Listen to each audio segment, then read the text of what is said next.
Estamos aqui, irmãos, no slide 14, tá? Então você precisa abrir seu celular aí, entrar no Google Class, se é que você já não fez isso, e acessar o material.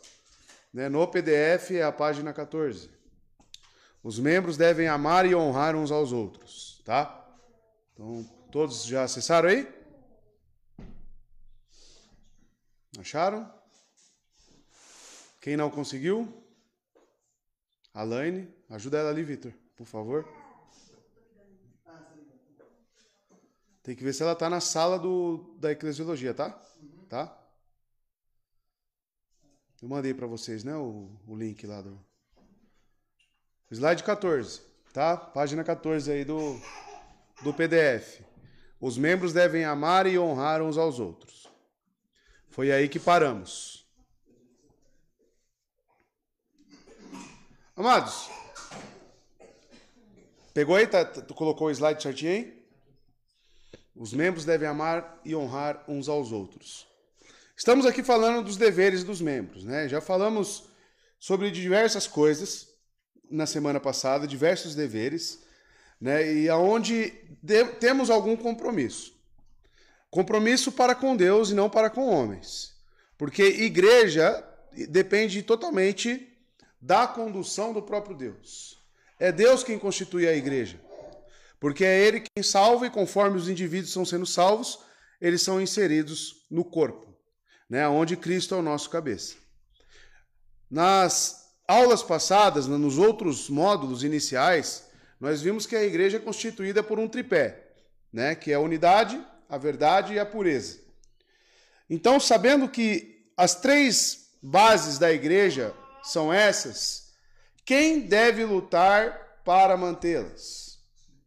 Os próprios membros constituintes da igreja. Como assim, pastor? Se eu sei que a igreja deve ter união, eu, como membro, eu devo lutar para que a comunhão e a unidade da igreja prevaleça, permaneça. A mesma coisa com a verdade. Quem são os inspetores da verdade? Os próprios membros. A Brenda estava falando comigo, que falando com uma vulga pastora,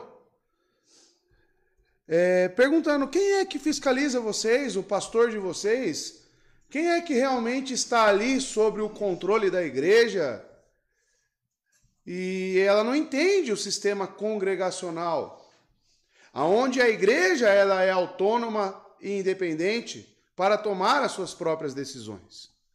Ou seja, quem fiscaliza o trabalho do púlpito é os próprios membros.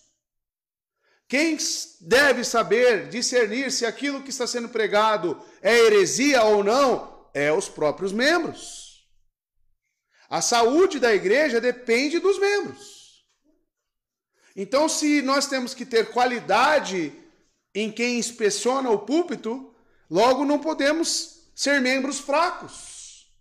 Não podemos ser membros que não estudam a palavra de Deus.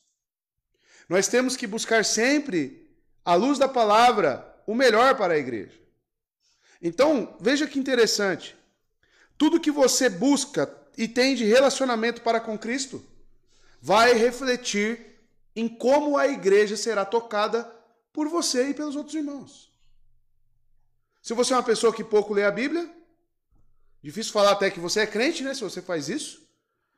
Mas qual vai ser a qualidade? Como que você vai ter critério e parâmetro para poder analisar o que está sendo pregado? Sendo que você não conhece a palavra. Então a igreja vai ser fraca. Por que as igrejas ficam pregando heresias por aí e ninguém se levanta contra? Porque ninguém tem condições de se levantar e falar, pastor, isso está errado. Não é isso. E às vezes falta coragem também. Falta honestidade. Falta um coração puro diante das pessoas. Então é necessário um esforço, nós vimos isso semana passada, né?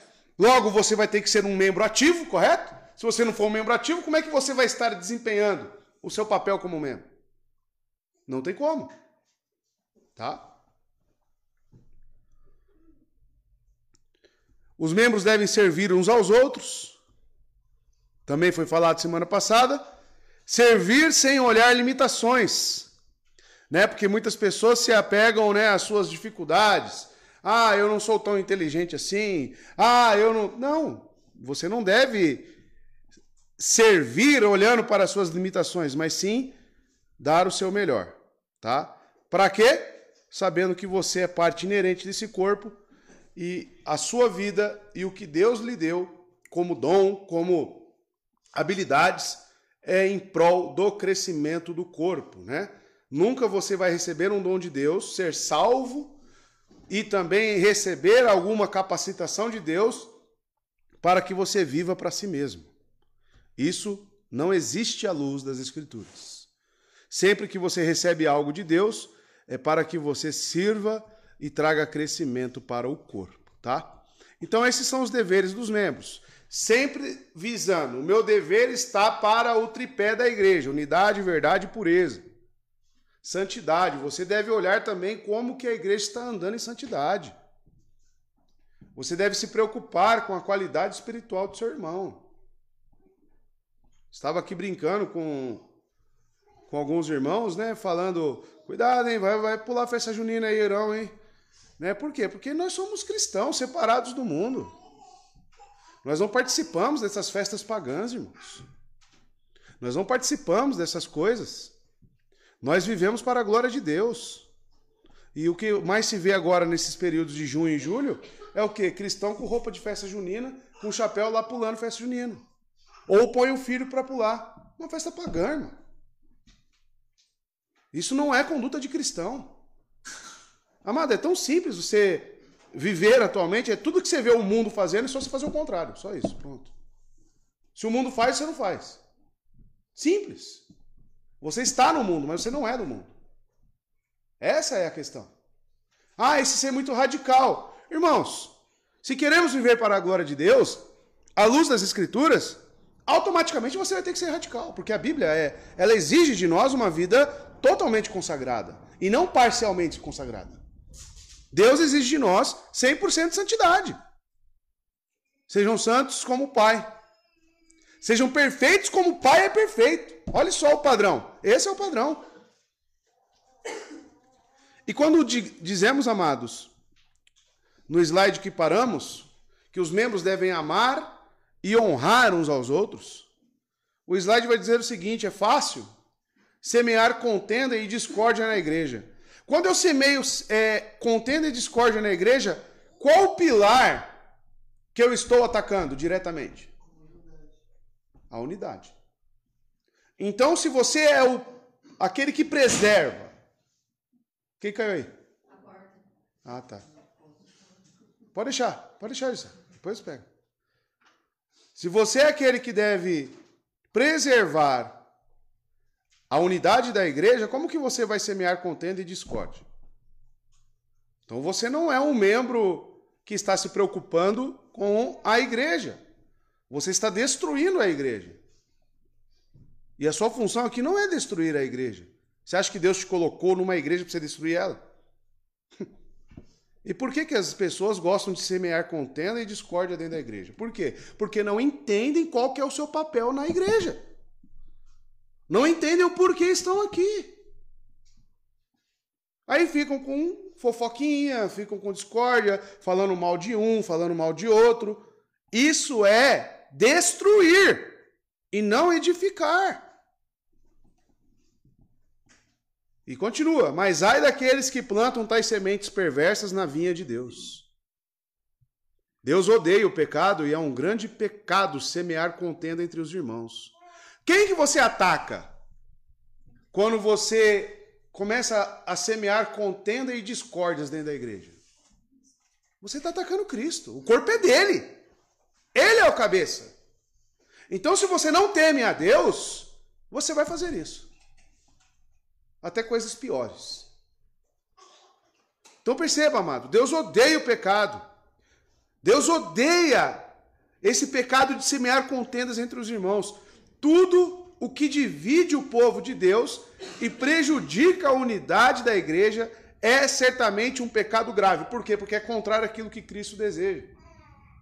João 10 ele fala, eu tenho ovelhas que estão fora deste aprisco. Convém que eu vá também resgatá-las. Então o papel de Cristo é sempre ajuntar. Aí você é um elemento que dissipa, espalha. Então você é contra Cristo. Você é o anticristo, sabia disso? A palavra anticristo é tudo aquilo que é contrário e opõe-se a Cristo, tá? Não só uma figura, um ser em específico. Às vezes pode existir um sistema que seja anticristo. E ser um elemento dentro da igreja que prejudica, que divide, é um anticristo. É contrário ao próprio trabalho e intenção de Cristo para com seus eleitos. Ele quer ajuntar. Aquele que não ajunta, espalha, né? Tudo que divide o povo de Deus e prejudica a unidade da igreja é certamente um pecado grave. Grave, irmãos. Se nos é ordenado que mantenhamos a unidade, devemos perceber que pecamos contra Deus quando iniciamos a discórdia entre os santos. Dar ouvido para quem está disseminando a discórdia. Você é cúmplice. Se alguém chega em vocês para falar mal do Vitor, qual que é o seu papel? À luz das Escrituras. Repreender? Só? Exatamente, chamar os dois. Ô, fulano, por favor. O irmão aqui tem diferenças com você. Vocês precisam conversar. Senta ali no cantinho ali, conversem. Se acertem. Quantas vezes você já fez isso? Porque eu tenho certeza que você já ouviu alguém falar mal de alguém. Correto? Quantas vezes você falou, opa, vamos lá falar com ele. Já que você tem uma diferença, vamos lá acertar com ele. Mateus capítulo 18, irmãos. Não seja cúmplice. Não espalhe. Não seja um anticristo. Seja alguém favorável a Cristo. Ajunte. Ajunte. Textos. Página 15 agora. Provérbios 16, 28. O homem perverso, presta atenção na palavra de Deus. O homem perverso provoca dissensão. O que é dissensão, irmãos? Brigas. E o que espalha boatos, afasta bons amigos. Provérbios 6, 12 a 14 diz, o perverso não tem caráter. Anda de um lado para o outro dizendo coisas maldosas. Pisca o olho, arrasta os pés e faz sinais com os dedos. Tem no coração o propósito de enganar. Planeja sempre o mal e semeia a discórdia. Você é perverso? Você é esse homem aqui? Que não tem caráter? Quando eu digo que a palavra ela é completa e ela tem todos os caminhos já propostos para como devemos viver para a glória de Deus, aqui é o exemplo claro. Tito 3,10. Quanto àquele que provoca divisões, olha aqui, Israel, o que você deve fazer. Advirta-o 1 e 2 vezes. Depois disso, rejeite-o. Quem está no seio da igreja causando discórdia deve ser excluído. Se você repreendeu ele, advertiu ele 1, 2 vezes, depois disso, o que manda a palavra? Rejeite-o. Mande-o embora. E você é quem tem que fazer isso. Mas, muitas das vezes, a pessoa gosta, né, de se envolver. Gosta de tomar partido, é membro numa igreja e às vezes ouve pessoas de fora e se une aos de fora contra a própria igreja. E aí? Tá fazendo o que aqui então? Estão entendendo, irmãos? Qual que é seu papel? Página 16, Efésios 4, 1 e 3, né? Aqui estão listados muitas das características necessárias para a unidade. Olha o que é necessário, olha quais são as características necessárias para a comunhão. Humildade, mansidão, longanimidade e amor. Fruto do? Então é para salvo, né? É para quem é salvo. O mandamento é que utilizemos essas características para guardar a unidade do Espírito. Essa exortação implica que a unidade não pode ser dada como certa. Ainda existe egoísmo dentro de todos nós. E o pecado continuará a ocorrer dentro da igreja. É por isso que a longanimidade, perdão e amor são atributos, necessários para os santos. Se não houvesse egoísmo e hipocrisia na igreja, não haveria necessidade de longanimidade e perdão por muito tempo. No entanto, a longanimidade e o perdão são necessários, porque o perigo da discórdia e das facções está sempre presente. O que ele está querendo dizer aqui, amados? Que toda essa malignidade, essa perversidade de provérbios está em nossos corações. Sabendo disso, o que eu tenho que fazer? Lutar contra. E não se entregar. Se eu sei que eu sou capaz de dividir uma igreja, eu tenho que me manter o quê? Sobre rédeas curtas. Quem é a rédea? O Espírito, que nos guia pela palavra. Se eu sei que é errado, logo eu não faço. Porque eu sei que a minha carne quer isso. No entanto, a longanimidade e o perdão são necessários porque o perigo da discórdia e das facções está sempre presente. Todos nós somos chamados a exibir e mostrar o fruto do Espírito, porque fomos encarregados por Deus de fazer tudo o que pudermos para manter a unidade que foi estabelecida pelo Espírito. Se desconsiderarmos essa obrigação, estaremos vivendo em pecado. Se você... tá bom, eu sei, mas não vou fazer isso, eu vou desconsiderar, isso não é tão importante para mim. Se você viver dessa forma na igreja, você estará vivendo em pecado. Em pecado. Tá? Aí eu trouxe o texto aí de Efésios 4, do 1 ao 3, né, na página 17. Como prisioneiro no Senhor, rogo-lhes que vivam de maneira digna da vocação que receberam. Olha, rogo-lhes que vivam de maneira digna da vocação que receberam.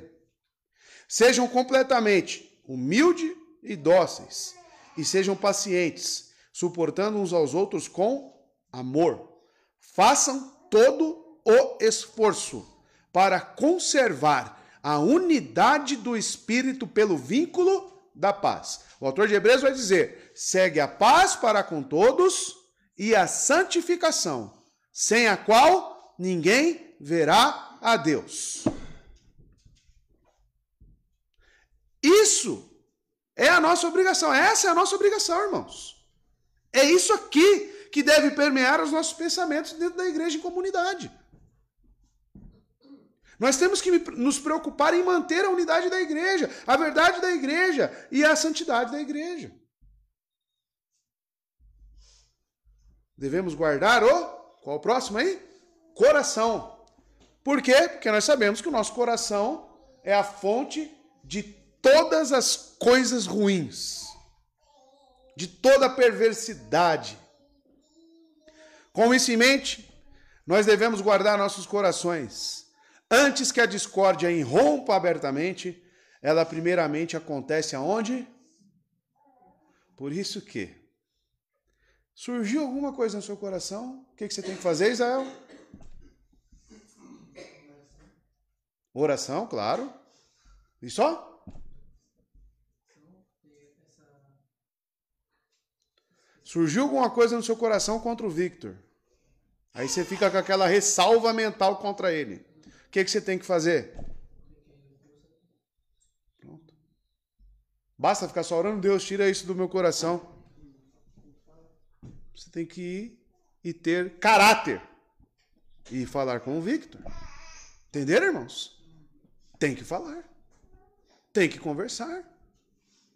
Uma vez que nos tornamos críticos e infelizes com algumas coisas, se não lidarmos adequadamente com nossas preocupações, começaremos a procurar por problemas. Aí você vê, você já está cheio de ressalvas, certo? Cheio de reservas mentais contra alguém ou contra alguma situação na igreja. E você guarda aquilo para você. Que tipo de pessoa você vai se tornar na igreja? Crítica e que fica procurando problemas. Murmurando, nada vai lhe agradar. Por quê? Porque o seu coração já está totalmente contaminado, dominado por ressalvas. E por quê? Porque você não teve caráter, você não teve hombridade para chegar na pessoa e resolver. Ou seja, você não teve o caráter cristão. Você deixou-se levar pela malignidade do seu coração. Por isso que o slide devemos guardar o coração. O que é guardar o coração? É guardar a palavra nele. E assim que começamos a procurar problemas, então que ele está falando desses que guardam ressalvas, as comportas se abrirão e veremos ofensas por todos os lados. Embora não possamos abandonar a igreja imediatamente, nossas afeições já começaram a se afastar da congregação. Essa é a situação onde a pessoa já está com o pé fora da igreja. Ela está com o corpo presente, mas ela não está aqui, ela já está fora. Embora ainda participemos do corpo, nossos corações já saíram. Lentamente, mas gradualmente, começamos a faltar às atividades da igreja. Aí falta em um, aí começa a faltar em outro. Até nos removermos por completo, causando uma ruptura na unidade da igreja. Então, amados, tudo por quê? Eu vi, não sei quantos viram aí, né? Nós utilizamos os livros do David Wilson, né? Douglas Wilson, né? Douglas Wilson. Eu utilizo muita literatura do John MacArthur também, eu sei que os irmãos aqui também utilizam, né? Mas eu vi aquele Iago Martins fazendo um vídeo criticando todos esses pastores. Já vocês viram? Não? Então depois vocês procurem. Caluniando eles, dizendo... O Douglas Wilson até a editora... qual é a editora? Acho que é a Vida. Editora Vida publicou, né, um artigo defendendo o Douglas Wilson. E o Iago Martins, que está à procura apenas de views na internet, likes, né? Assim como ele colocou lá no Twitter dele, eu tenho o maior canal de teologia do mundo. Um homem que você já vê a presunção e a arrogância de longe, tá? Não vejam nada desse cara, tá bom? Cuidado. Ele está à procura de views. Não seja web crente, tá bom? Se sujeite à sua igreja local. Mas ele levantou sérias acusações sobre esses pastores. E eu conheço alguns pastores, né? Ele é de São Paulo, esse Iago Martins. Ele já congregou na igreja do pastor Walter Reggiani. E ele foi convidado a se retirar de lá. Aonde as coisas acontecem, sabe onde que é, irmão? É aqui, ó. Na raia miúda. No tete a tete. Né? Na internet é muito fácil você viver. Né? Mas aqui, né, acordando cedo, vendo a cara do irmão com remela, né? Conversando com ele, suportando ele, aí é outra coisa, meu irmão. É aí que os atributos de Deus, comunicáveis ao crente, são exercidos. Agora, igrejas que você não tem contato com ninguém, você entra e sai e não conhece ninguém, também é muito fácil. Mas igreja constituída é isso aqui, irmãos. É na dificuldade. Vai encontrar problema? Meu irmão, se em 2, num casamento, já tem tantos problemas, imagina em 18 ou 20, como nós. Só que nós temos que saber suportar, amar, conversar, reconduzir, perdoar. E assim nós vamos vivendo. Assim nós vamos vivendo. Tá? Então é necessário caráter, honestidade, irmãos. É necessário você se comprometer com a sua igreja, lutando por esses 3 pontos, né, que é os 3 pilares. Mateus 15, 19, pois do coração saem os maus pensamentos, os homicídios, os adultérios, as imoralidades sexuais, os roubos, os falsos testemunhos, que é um dos Marcos também vai falar isso. Salmo 119, verso 11, guardai no coração a tua... Então agora você sabe como é que é guardar o coração. Amado, você já percebeu que quando você se aparta da palavra é quando as coisas começam a piorar na sua vida? Quando o mundo começa a te dominar? Seus pensamentos só ficam enredados com o mundo, por quê? Porque você se apartou da palavra de Deus. Você deixou de meditar nela. E o salmista vai dizer, guardei no coração a tua palavra para não pecar contra ti. Se a palavra não habitar no seu coração, você vai viver uma vida de pecado. Constante. Por isso que sempre que existe algum processo disciplinar na igreja, a primeira coisa que eu pergunto, você tem lido a palavra? Você tem lido e meditado? Não é ler por ler. É ler de forma que fique guardada aonde? No coração. Você tem feito isso? E quase em todas as vezes a pessoa fala, sabe aquele, tenho, tímido? Não, não tem. Não tem. Não adianta você falar que tem, porque não tem. Tem orado? Você tem lido? Não tem orado. Aí acontece o quê? Cai em pecado. Olha lá, próximo slide, 20. Página 20. Acerto de contas. Devemos lembrar que é pecado abrigar animosidade para com o irmão da igreja e não buscar reconciliação. É pecado. É pecado você guardar animosidade para com o irmão da igreja. É pecado. Você precisa se arrepender disso. Ficar ofendido secretamente e não procurar perdoar leva à separação de amizades e rompe a unidade da igreja. Portanto, devemos ter cuidado de guardar os nossos corações contra todas as formas de ressentimento. Todas as formas. Todas as formas. Isso é só um detalhezinho, não é algo tão grave. Todas as formas de ressentimento. Se você ficou ressentido, você deve procurar a pessoa e conversar. Todas as formas. Inveja, orgulho. Devemos cultivar um amor pelos nossos irmãos e nunca permitir que amarguras ou contendas destruam nossas afeições pelo povo de Deus. Você acha que tem inveja dentro da igreja? Tem, Gessé? Tem. Por quê? Porque isso está no coração dos crentes. Essas são as remanescentes marcas do pecado, né? Da pecaminosidade dentro de nós. Textos. Provérbios 10, 18, lá na página 21. Quem esconde o ódio tem lábios mentirosos. Quem esconde o ódio tem lábios mentirosos. Tá cheio de ressalva no coração. Israel, paz do Senhor. Paz?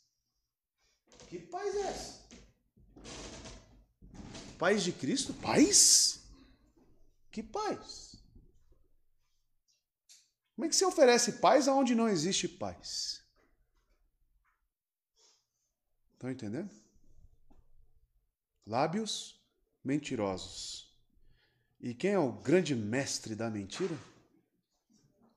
Jesus fala aos fariseus em João 8, vocês não creem em mim porque vocês não têm compromisso com a verdade. O pai de vocês é o diabo. E quem espalha calúnia é tolo. Provérbios 10, 18. 1 João 2,11. Mas quem odeia seu irmão está nas trevas. Está vendo? E anda nas trevas. Não sabe para onde vai, porque as trevas o cegaram. Por que será que você tem que olhar para o seu coração todos os dias? Por que será que você tem que buscar arrependimento para o seu coração todos os dias? Todos nós. Todos nós. Por que, amados? Sabemos desses textos e sabemos da condição que o nosso coração tem.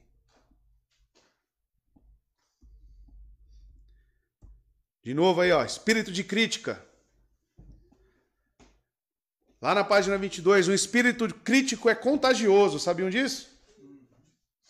Ele pode se espalhar rapidamente por toda a congregação. Queixas sutis. O pastor não resolve isso, né? O pastor não faz nada, né? Aí fica. Joga o veneninho, né? Minha esposa fica no telefone com a mãe dela, né? Eu falei, e aí, teve veneno hoje? Né? Porque sempre sai, né? Somos pecadores, irmãos. Queixas sutis, mesmo quando legítimas, muitas vezes geram descontentamento. E o descontentamento frequentemente se espalha até causar uma divisão dentro da igreja. Por vezes, isso começa com uma simples preocupação, mas a preocupação logo se transforma em fofoca. Ao invés de lidar com o problema biblicamente, o problema é muitas vezes comunicado a outros. Deixamos de promover a unidade e, ao invés disso, passamos a semear sementes de discórdia entre os santos. Amados, nós temos que vigiar muito, irmãos. Porque às vezes a sua fala, ela está revestida de uma preocupação, e às vezes é até uma preocupação sincera, mas a gente não sabe o que vai gerar no coração da outra pessoa. Você às vezes está preocupado mesmo com o irmão e você vem comentar, o irmão recebe aquilo, mas aquilo já ganha outra forma no coração da pessoa. Aí pronto. Então, se você está preocupado comigo, você tem que falar com quem? Com o Victor? Comigo. Se eu estou preocupado com o Maurício, eu vou falar com quem, Maurício? Com você. Entenderam? É tão simples que parece, na prática, algo que você pouco vê. É difícil. É difícil. É simples. Apontar falhas. Não é errado ter preocupações. Mas uma vez que temos prazer em apontar falhas e em compartilhá-las com os outros, nós falhamos em agir em amor. Temos falado contra nossos irmãos e isso é uma transgressão contra a lei de Deus. Os problemas menores devem ser relevados, pois o amor cobre tais coisas. Quando as preocupações de fato precisam ser tratadas, elas devem ser dirigidas somente às pessoas que estão diretamente envolvidas. Isso deve ser feito com o espírito de humildade, com o desejo de resolver a questão e como objetivo de fortalecer a unidade do espírito. Então veja, amados. Não é errado ter preocupações, mas os problemas devem ser revestidos. O que deve superar esses problemas pequenos é o amor que você tem pelo seu irmão. E se realmente precisa ser tratado, deve ser dirigido a quem? Somente as pessoas envolvidas. Textos. Tiago 4, 11 e 12. Como eu gosto de Tiago, hein? Lutero queria tirar essa carta. Ainda bem que ele voltou atrás. Irmãos, não falem mal uns dos outros. Quem fala contra seu irmão ou julga o seu irmão, fala contra a lei e a julga. Quando você julga a lei, não está cumprindo, mas está se colocando como juiz. Há apenas um legislador e juiz, aquele que pode salvar e destruir. Mas quem é você para julgar seu irmão? Entende? Quando você se coloca a falar mal de uma pessoa, você, querendo ou não, você está se colocando também como superior a ela. Você está apontando um erro, mas quantos outros erros você tem na sua vida? Você não é legislador. Isso aqui, amados, é falar mal uns dos outros por detrás dos panos, tá? Por detrás das cortinas. Tá bom? Isso aqui não é cumprir. O que o Tiago está falando aqui não é o cumprimento de Mateus 18, é uma ação pecaminosa do indivíduo. Tá? É aquele velho ditado, né? Quando você faz assim, quantos dedos está voltado para você, né? Tem aqui, ó, tem 3, né? Não julguem, para que vocês não sejam julgados. Mateus 7:1. Entendam o tipo de julgamento que está sendo colocado aqui, tá? Porque a igreja tem que julgar em certas situações? Sim. 1 Pedro 4:8. Sobretudo, amem-se sinceramente uns aos outros, porque o amor perdoa muitíssimos pecados. 1 Pedro 4:8. O amor deve vir sempre acima dessas diferenças. É proibido, então, a detratação. Falar mal dos outros, isto é, as pessoas atacarem-se umas às outras moralmente, é ofender a majestade da lei divina, como nós vimos em Tiago. O sentido geral do argumento é que falar contra o irmão é condená-lo. E condenar ou levar a sentença é algo privativo dos juízes. Dos juízos, né? Esse andar atrás de faltas alheias ou essa detratação de irmãos implica que a lei é inadequada no seu julgamento. Porque, amado, se a pessoa é um crente e realmente ela está no erro, quem deve atuar na consciência dessa pessoa? O que Deus já forneceu para que a consciência dela seja reconduzida? A própria palavra, a lei. Então você não é a lei. Já existe algo que a condena. Não é você. É a própria palavra. Entendem? Nós não podemos tomar o lugar da palavra. Então veja. Além disso, a lei de Cristo proíbe julgar. E, consequentemente, fazer isso é quebrar a lei. O legislador é o único verdadeiro e último juiz. Ele é o único que tem poder de salvar e fazer perecer. Quem é que se atreve a usurpar o ofício e a prerrogativa do juiz supremo, julgando o seu próximo? A verdadeira humildade inculca uma recusa deliberada de se resumir uma atitude de juiz sobre os outros, impondo antes assumir uma atitude de juiz sobre os outros, impondo antes uma posição de estrita obediência à lei.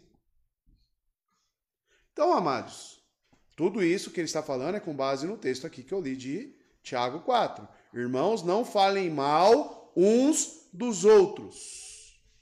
Tá? Essa conduta é que é condenada aqui como não devemos fazer, não devemos julgar dessa forma.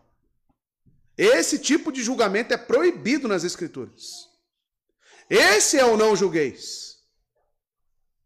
Esse é o não julgueis. Falar mal um dos outros, tá? Porque aí você está se colocando como juiz e você não é juiz. O proceder de palavras, uma maneira de manter a unidade, quando ouvimos outros reclamarem da igreja, é redirecionar essa crítica com palavras de graça.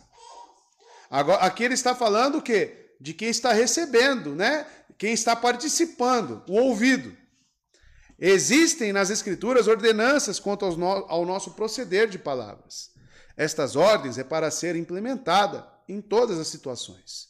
Se nossa comunicação não procura ajudar os outros em sua caminhada com o Senhor, então devemos abster-nos de falar até que o Espírito e sua palavra reajustem nossos corações.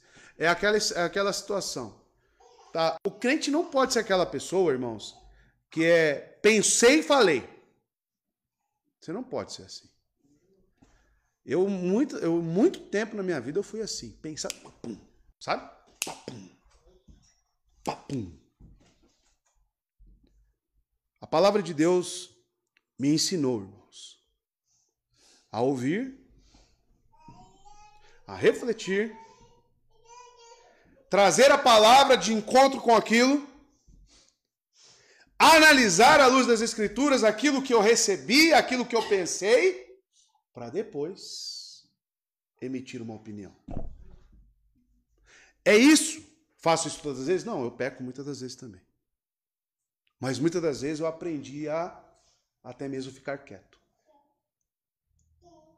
Se aquilo que você ouviu, formulou, pensou e vai emitir como resposta, não vai ajudar a pessoa, o que você deve fazer? Ficar quieto. Ou falar palavras de graça. Falar palavras de incentivo. Vamos orar pelo irmão. Vamos orar. Vamos conversar com ele. Vamos tentar ajudá-lo. E não, é mesmo, né? Aquele fulano né? É, né? Verdade, hein? Nossa, eu não concordei com isso também, não. Aí pronto, meu irmão. Aí você está espalhando, você não está juntando.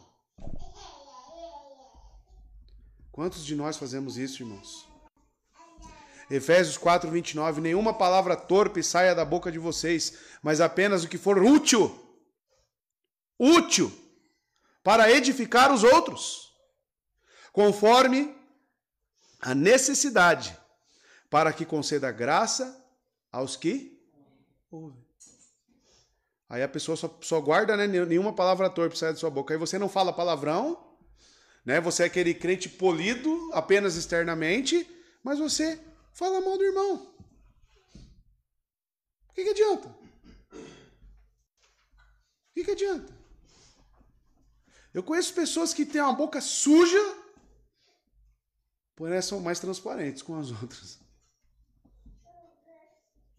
Não estou falando de crentes, claro. Mas veja o texto de Efésios 4, 29. Nenhuma palavra torpe sai da sua boca, mas apenas. Será que isso é conclusivo? Mas apenas está reduzindo. Não está reduzindo a gama de palavras que sai da nossa boca? Mas apenas a que for útil. Para o quê? Para edificar os outros. A língua, irmãos. Tiago fala da língua. Já leram Tiago? É como uma pequena fagulha, né, que pode incendiar uma floresta. É como um leme de um navio tão pequeno que conduz um navio gigantesco. A língua. Tá? E por último aqui, vamos parar no 28 hoje. Exemplo. Assim, quando o irmão da igreja começa a sussurrar ao nosso ouvido, não há necessidade de dizer a essa pessoa que ela está em perigo de fofocar.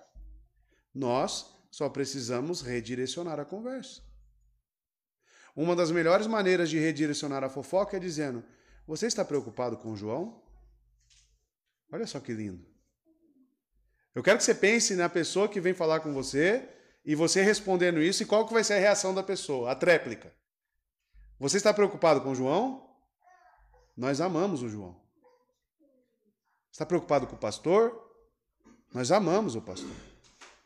Está preocupado com Israel? Nós amamos o Israel. Está preocupado com a Fabiane? Está vindo falar dela, mal dela? Mas nós amamos a Fabiane. Qual que vai ser a reação da pessoa? Hã?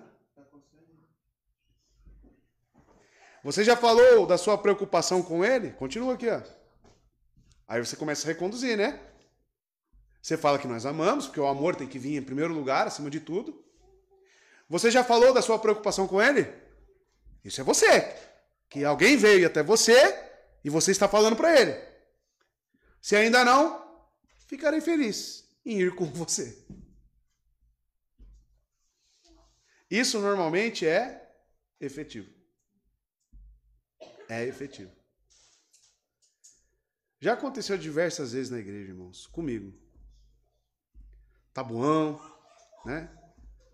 Pessoa falou algo que afetava o corpo drasticamente. E a pessoa não quis falar, mas chegou num ponto que ela teve que falar comigo. Ó, tá acontecendo isso, isso e isso. Eu falei, você esperou esse tempo todo?